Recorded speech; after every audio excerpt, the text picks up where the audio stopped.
I drove across the country with my sister Emma so she could move into her new apartment. We'd break it up into 2 days, but the first day was still close to 10 hours and through many miles of rural highway. We'd been on the road since morning and only stopped for gas and eats. At 6 p.m., the sun was going down and we both felt like calling it an evening. But the issue was, all the motels we stopped at on the map were full up. Some big town festival must have taken up all of the rooms within a 50-mile range. We finally found a vacancy at a small roadside inn listed on one of those old travel apps Emma still uses. It was only about 20 minutes off the main route, so we decided to give it a shot. By the time we turned off the highway, it was fully dark, and the road leading to the inn was one of those narrow, 2-lane strips of asphalt with nothing but forest on either side. A couple of minutes into it, we spotted headlights behind us. Way back at first, then very close up. I do remember looking down at the speedometer to make sure that I wasn't going along too slowly. I wasn't, but the car just kept sticking right on our bumper.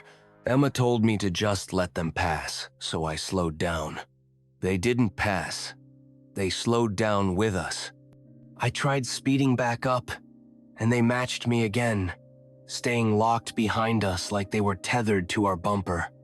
We finally saw the glowing sign for the inn ahead and pulled into the gravel lot.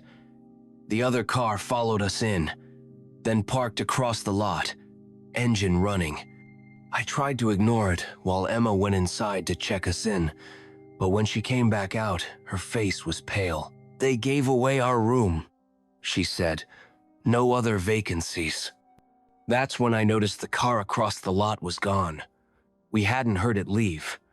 We got back on the road, now looking literally anywhere we could stop, a gas station, a diner, anything. 15 minutes later, we saw a flickering open sign on a very small roadside diner. We drove up, intending to reconvene inside. We just exited the car when those same headlights scanned the lot. The car crept in gradually, as if they'd been spacing their advance. The driver's window rolled down a couple of inches, but I couldn't make out their face. Emma grabbed my arm and whispered, "That's the same guy from before." We went inside the diner, trying to act normal, while keeping an eye on the window. The man didn't get out of his car. He just sat there, idling. The sharp-eyed, middle-aged waitress saw us staring and politely inquired what was amiss. We said something, and she got up and went straight out to the car of the man. In a matter of seconds, the car drove off and vanished into the distance. She returned and informed us, "That man has been loitering around here these days, pestering young women. I already complained to the sheriff."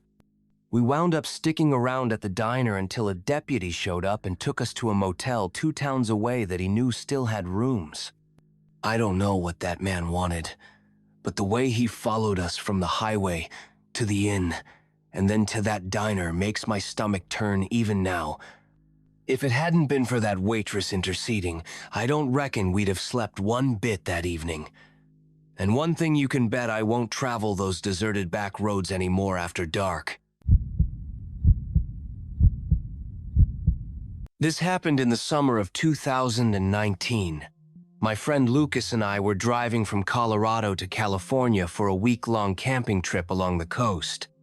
We wanted to take the scenic route instead of the fastest one, which meant long stretches through remote areas and small towns.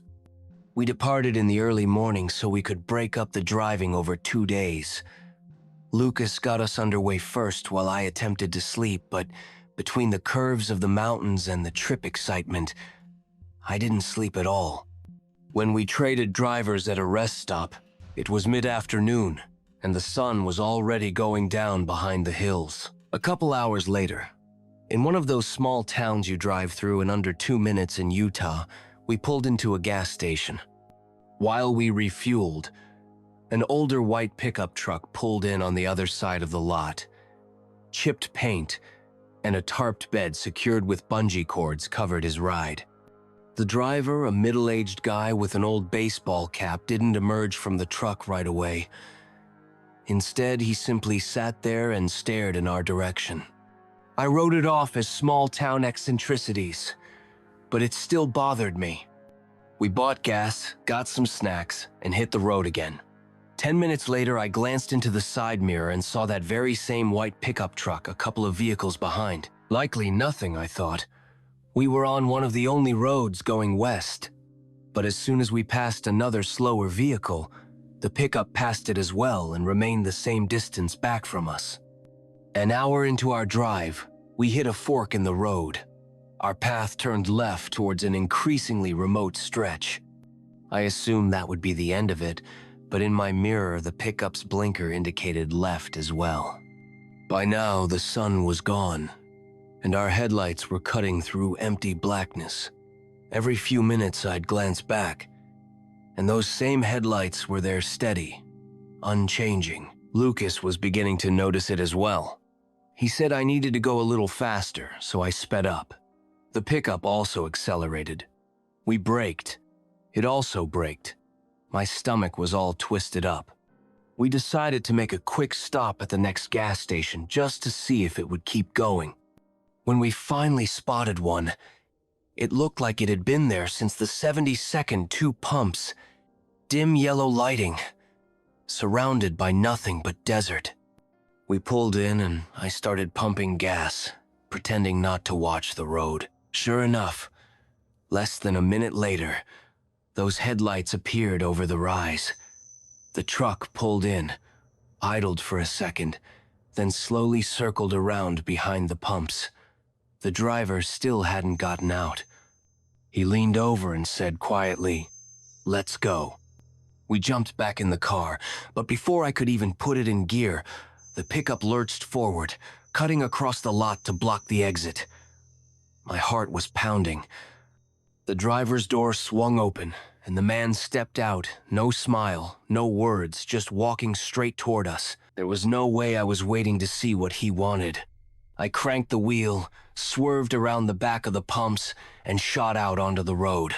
In the mirror, I saw him run back to his truck and get in. He tailed us for the next 20 minutes. At times, he'd fade back almost into invisibility, and then increase his speed until his headlights illuminated my rear view. At last, we came to an intersection with a broader, busier highway. I made the turn non-signaling, hoping to shake him in the traffic. As I glanced back a couple of minutes later, he had disappeared. We never saw the truck anymore during the remainder of the trip, but the memory of that man walking towards our car in the middle of nowhere still lingers within me. I have absolutely no idea what he needed, yet I am certain it wasn't something nice. And now, on every road trip that I embark on, I am more aware of the vehicles behind me than those ahead of me. In 2021, I drove solo from Arizona to Oregon on a new job. That's a long drive, almost 20 hours on the road, so I had considered doing it over the course of 2 days and just sleep in my car somewhere in the middle. I packed a pillow, sleeping bag, and enough snacks in between so I wouldn't have to make any stops I didn't absolutely have to make. I'd been on the road for almost 12 hours on the second night. After midnight and feeling utterly spent, I pulled into a rest area sign. It wasn't much of anything. A small pavement loop off the highway, 2 streetlights, a couple of picnic tables, and a toilet building. There were 3 other vehicles there, all of which were spread out. So I pulled under one of the lights as a precautionary. I exited the truck to stretch my legs, go use the restroom, and grab a bottle of water out of my truck. On my way back towards the driver's side of the truck, I saw a man standing on the far side of the bathroom building, smoking. He wore a dark hoodie and his hood up. Despite the warmth of the night, he wore gloves. He said nothing, but I felt his gaze trailing me all the way back to the car. I dismissed it and got in. About 15 minutes later, as I was scrolling on my phone trying to wind down, Movement caught my eye in the side mirror. The same guy was slowly walking past my car, looking in like he was inspecting something. As soon as he spotted me staring at him, he halted, smiled, and walked on until he vanished into the darkness beside the trees. That was all I needed. I got in the car and back on the highway. The nearest open gas station was more than 30 miles distant.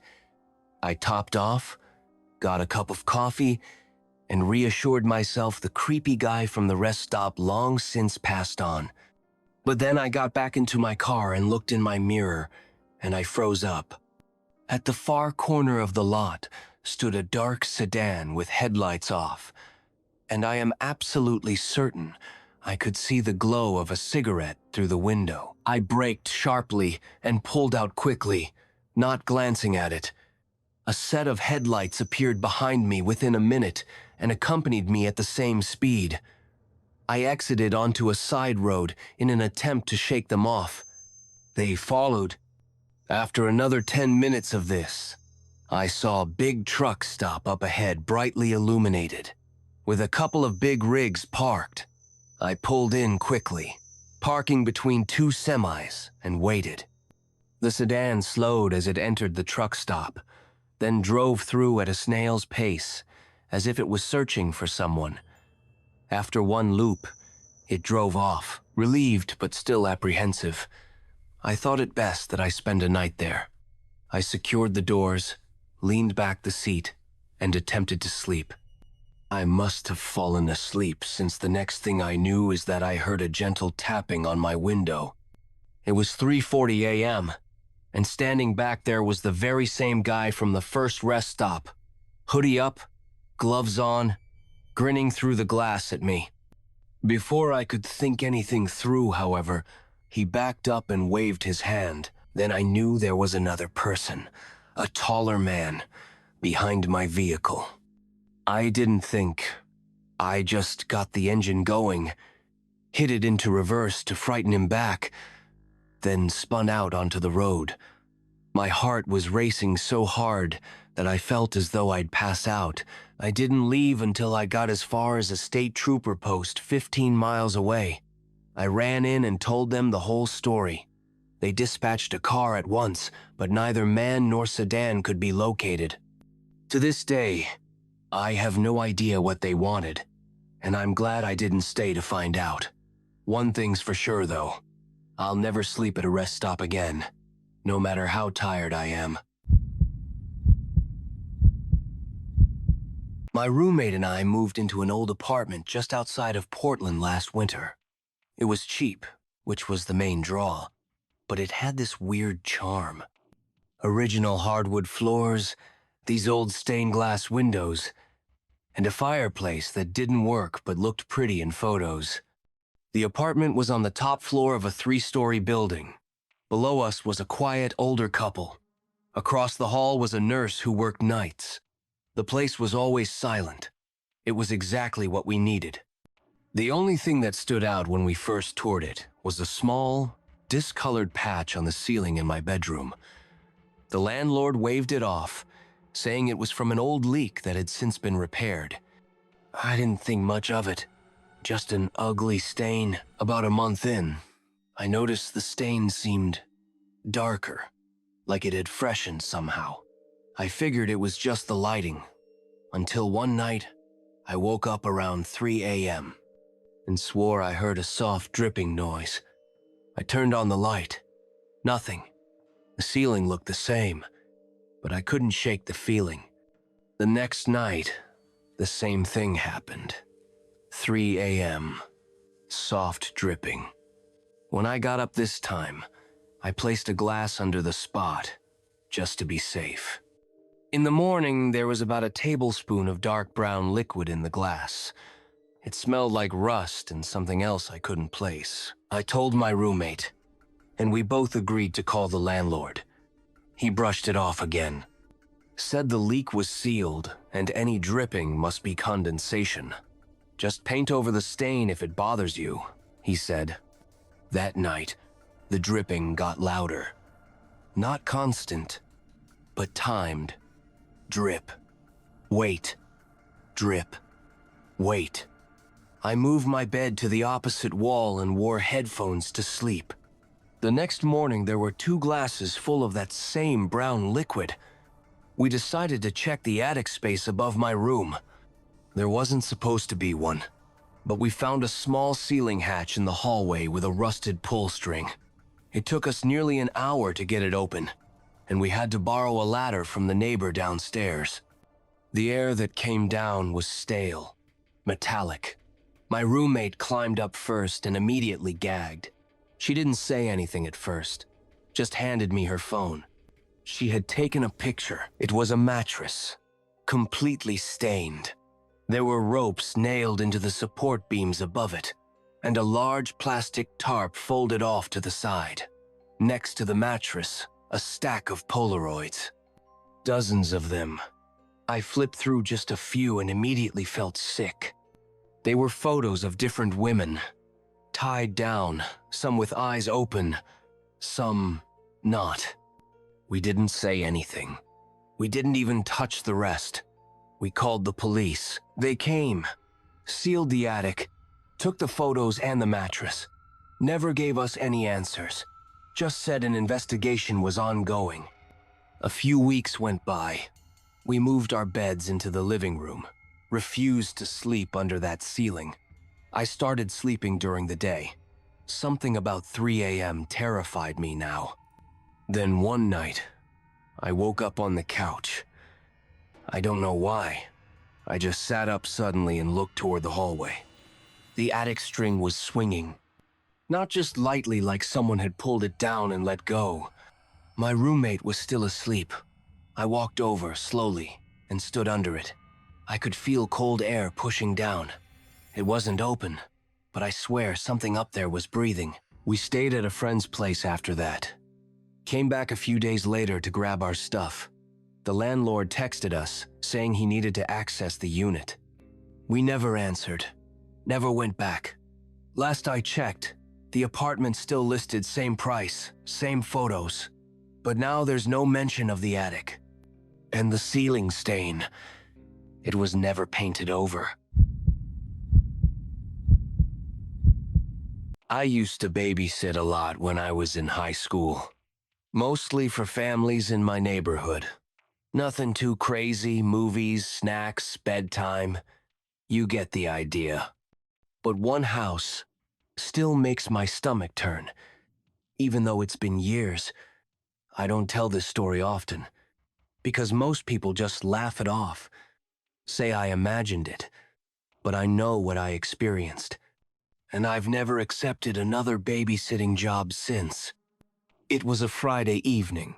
A couple down the street, Mr. and Mrs. Bell, asked if I could watch their 7-year-old daughter, Clara. They were going to a late dinner and said they'd be home by midnight.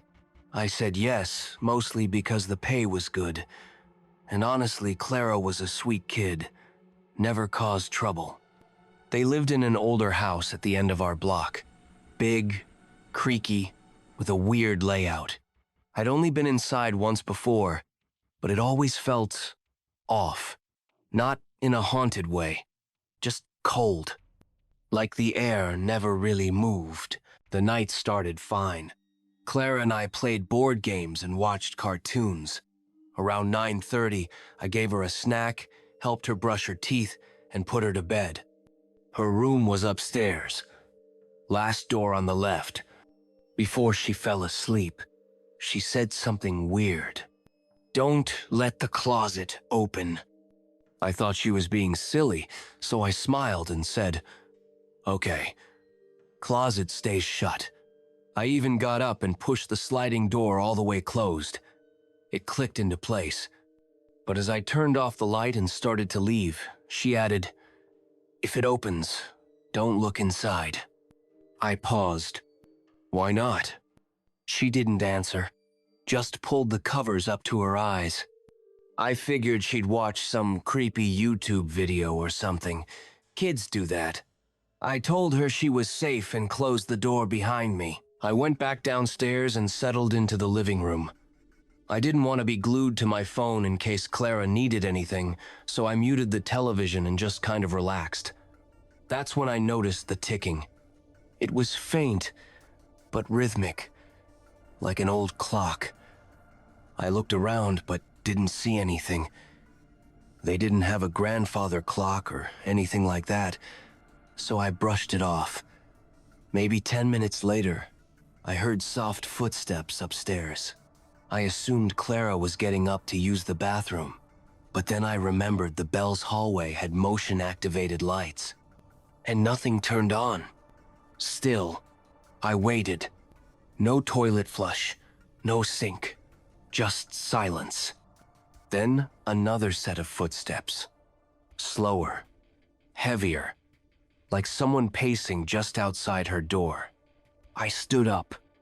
Now, this might sound dumb, but I didn't go upstairs right away.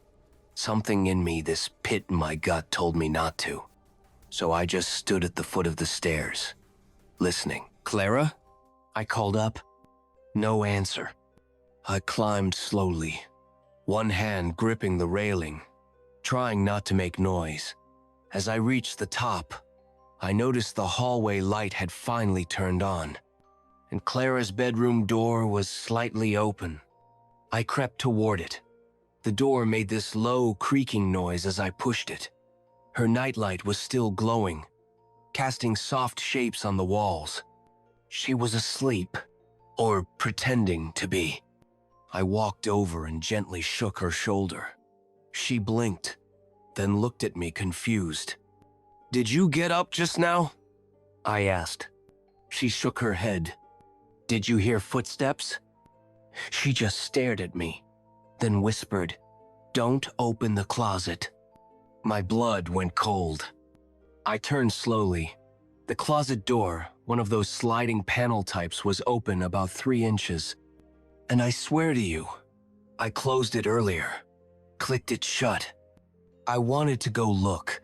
I don't know why. Curiosity, maybe. Or just to prove to myself that it was nothing. I took a step. Clara sat up sharply. "Don't." Her voice was too clear, too serious for a kid her age. "I saw it once," she said. "It doesn't like when you look." My heart pounded so hard I could hear it in my ears. I reached out anyway. And just before I touched the door, something scraped from inside.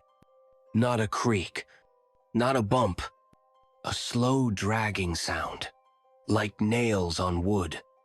I pulled Clara out of bed, scooped her up, and backed out of the room. We slept downstairs with the lights on. I kept a fireplace poker next to me the whole night. When her parents got home, I didn't tell them everything. Just that Clara had a nightmare and that we stayed in the living room. They laughed, paid me in cash, said I was a great sitter. I never went back. A few weeks later, I saw the Bells at the grocery store. Clara wasn't with them. Mrs. Bell mentioned they were renovating the upstairs, especially Clara's room. She said the wood inside her closet was rotting, like something had been clawing at it. Then she smiled, completely unaware, and said, "We always thought it was rats. But I know it wasn't rats. And I still hear that ticking sometimes, even when I'm home alone."